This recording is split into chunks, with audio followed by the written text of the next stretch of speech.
Hello నమస్తే welcome to sauce TV నేను మీ Shiva. So ప్రస్తుతం కొద్ది రోజులుగా మన ముందరికి ఒక సినిమా అయితే బాగా వైరల్ గా వినిపిస్తుంది అనమాట. అంటే పేరు అనేది చాలా కొత్తగా చాలా వియర్డ్ గా వినిపిస్తూ ఉంది. సో ఆ సినిమానే గామి. సో గామి అనేటటువంటి టైటిల్ తో విశ్వక్సేన్ హీరోగా, చాందిని చౌదరి హీరోయిన్ గా విద్యాధర్ డైరెక్ట్ చేస్తున్న మూవీ అనమాట. ఇది యాక్చువల్లీ 2018 లోనే స్టార్ట్ అయినటువంటి ఈ సినిమా ప్రెసెంట్ 2024 మార్చ్ 8న మన ముందరికి రాబోతుంది. ఐ థింక్ మహాశివరాత్రి సందర్భంగా ఇటువంటి ఒక సినిమా మన ముందరికి రావడం ఒక గొప్ప విషయం అని నా ఉద్దేశం. బికాస్ ఆఫ్ ఈ సినిమాని సంథింగ్ ఒక అఘోరాల వర్షంలో తీసారేమో అని అనిపించింది అనమాట. అండ్ ఈ సినిమా కాన్సెప్ట్ కూడా చాలా చాలా చాలా కొత్తగా అనిపించింది. సో గామి అనేటటువంటి పదానికి అర్థాన్ని సో ప్రీ రిలీజ్ ఈవెంట్ లో మనకి విద్యాధర్ చెప్పడం జరిగింది అనమాట. గమ్యాన్ని వెతుక్కుంటూ వెళ్ళేవాడు గామి అనేసి. అండ్ మనం టీజర్ లో కూడా చూసినట్లయితే లేదా ట్రైలర్ లో కూడా చూసినట్లయితే సో హీరో ఒక దానికోసం వెతుకుతూ వెళ్తున్నాడు. అంటే దేనికోసం వెతుకుతూ వెళ్తున్నాడు అనే విషయాన్ని మనం సినిమా చూసి తెలుసుకోవాలి అనేటటువంటి క్యూరియాసిటీని తీసుకొచ్చాడు. సో ప్రస్తుతానికి ఈ గామి సినిమా ట్రైలర్కి సంబంధించి చాలా చాలా ప్రశంసలే అందుకుంటున్నారు విశ్వక్సేన్. అండ్ ఈ సినిమా 2018లో స్టార్ట్ అయినప్పుడు ఈ విషయం చాలాసార్లు కూడా మెన్షన్ చేశారనమాట. సో 2018లో స్టార్ట్ అయినప్పుడు అసలు నేను ఎవరో కూడా తెలీదు, కేవలం ఒక 20 మంది మాత్రమే ఒక మూవీ టీం లైక్ ఏ షార్ట్ ఫిలిం లాగా అనుకుంటూ స్టార్ట్ చేసాం ఈ మూవీని.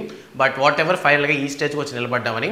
అండ్ ఈ సినిమాకి గ్రౌండ్ ఫండింగ్ అనమాట. అంటే ప్రత్యేకంగా ఒక ప్రొడ్యూసర్ ఇంత అమౌంట్ పెట్టడం అని కాకుండా చాలా మంది ఫౌండర్స్ దగ్గర నుంచి కొంత అమౌంట్ తీసుకొని తీసినటువంటి సినిమా. నిజం చెప్పాలంటే చాలా కష్టపడ్డారు సినిమాకి అనే విషయం చాలా క్లియర్గా అర్థమవుతుంది. అండ్ ఈ సినిమా ద్వారా విద్యాధర్ కూడా ఒక డైరెక్టర్గా తనని తను ప్రూవ్ చేసుకోవడానికి ట్రై చేస్తాడు. ఇంత గ్యాప్ తీసుకున్నా సరే తను ఆ విజువల్స్ ఏదైతే కావాలనుకున్నాడో ఆ విజువల్ని పొందడానికి ట్రై చేశాడు. అండ్ సినిమా ట్రైలర్ని చూసినప్పుడు మాత్రం ఒక కొత్త మూవీని చూడబోతున్నాం. అంటే ఇప్పటి వరకు వచ్చిన కాన్సెప్ట్ కాకుండా ఇది చాలా కొత్త మూవీ అని అనిపించింది. 2024లోనే ఈ సినిమా ఇంత కొత్త కాన్సెప్ట్ అనిపించింది. బట్ ఇన్ కేస్ కానీ 2018లో రిలీజ్ అయ్యి ఉంటే మీరే ఏమనుకోండి ఉంటారు అసలు. ఇప్పుడు కానీ 2018లో ఇటువంటి సినిమా కానీ రిలీజ్ అయ్యి ఉంటే ఈ పాటికి Vidyadhar is a best director అన్న వర్షన్లో ఉంటారనమాట. సో ఇంకా ఇది ప్రస్తుతానికి గామి సినిమాకి సంబంధించిన వరకు వచ్చినటువంటి అప్డేట్స్. అండ్ దీనికి సంబంధించి ఒక వ్యక్తిని తెగ వేసేసుకుంటున్నారు మన తెలుగు వాళ్ళందరూ కూడా. సో ఆ వ్యక్తి ఎవరో కాదు, ఓం రౌత్. సో ఓం రౌత్ పేరు మన తెగ వింటున్నాం. ఆఫ్టర్ ఆదిపురి సినిమా తర్వాత ఓం రౌత్ పడిన ట్రోల్స్ గురించి మనకు తెలియదు కాదు. And he deserves it. ఎందుకంటే అంత బడ్జెట్తో సుమారు 500 కోట్ల రూపాయల బడ్జెట్తో మన పాన్ ఇండియా అనేటువంటి రెబల్ స్టార్ని తీసుకెళ్ళి ఒక దారుణమైన విజువల్స్ విఎఫ్ఎక్స్ ఎఫెక్ట్స్తో ఒక రామాయణం అనేటటువంటి ఒక ఇతిహాసాన్ని చాలా దారుణంగా చిత్రీకరించడం జరిగింది. సో దానికి సంబంధించి చాలామంది మనోభావాలు దెబ్బతిన్నాయి. చాలామంది ఉంది నిజంగానే దెబ్బ తినాల్సిన విషయం. ఉన్నటువంటి చరిత్రనే మార్చి చూపించాడు. అండ్ విజువల్స్ పరంగా కూడా చాలా దరిద్రంగా చూపించాడు.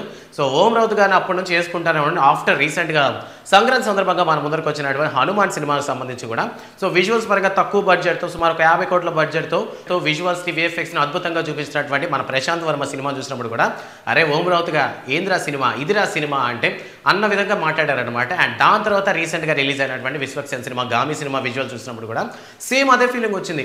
సో విద్యాధర్ సినిమాకి ఎంత ప్రాణం పెట్టాడు, విజువల్స్ కోసం ఎందుకు అంత వెయిట్ చేశాడు, విఎఫ్ఎక్స్ని ఎందుకు అలా చూపించాలనుకున్నాడు, అసలు సినిమాలో ఒక క్యూరియాసిటీని పెంచాడు అనిపించిన ఆ ట్రైలర్ చూసినప్పుడు. సో మళ్ళీ ఓం రౌత్ని వేసుకోవడం మొదలు పెట్టారనమాట మన వాళ్ళు. సో సినిమా అంటే ఇదిరా అనవసరంగా తీసావు, నీ చేతికి ఇచ్చి మా హీరో పేరు పోగొట్టుకున్నాడు లేదా లైక్ ఇటువంటి కామెంట్స్ ఓం రౌత్ మీద మళ్ళీ బలంగా పడుతున్నాయి. సో ప్రస్తుతానికి మీరేమనుకుంటున్నారు అసలు ఈ ఓం రౌత్ని ఇంకేనా తిట్టాలి అంటే కొత్త పదాలు ఏమైనా ఉన్నాయంటే ఆ విషయాన్ని కామెంట్ సెక్షన్లో మెన్షన్ చేయండి. అండ్ మార్చ్ 8న గ్రాండ్గా రిలీజ్ అవబోతున్నటువంటి గామి సినిమాకి సంబంధించి మీకున్నటువంటి ఒపీనియన్ని తెలియజేయండి. సో ఎంతమంది ఈ మూవీని చూడడానికి ఈగర్గా వెయిట్ చేస్తున్నారనే విషయాన్ని కామెంట్ సెక్షన్లో మెన్షన్ చేయండి. వీడియో నచ్చితే లైక్ చేయండి. అండ్ మరిన్ని మూవీ అప్డేట్స్ కోసం సాస్ టీవీని సబ్స్క్రైబ్ చేసుకోండి. Thanks for watching.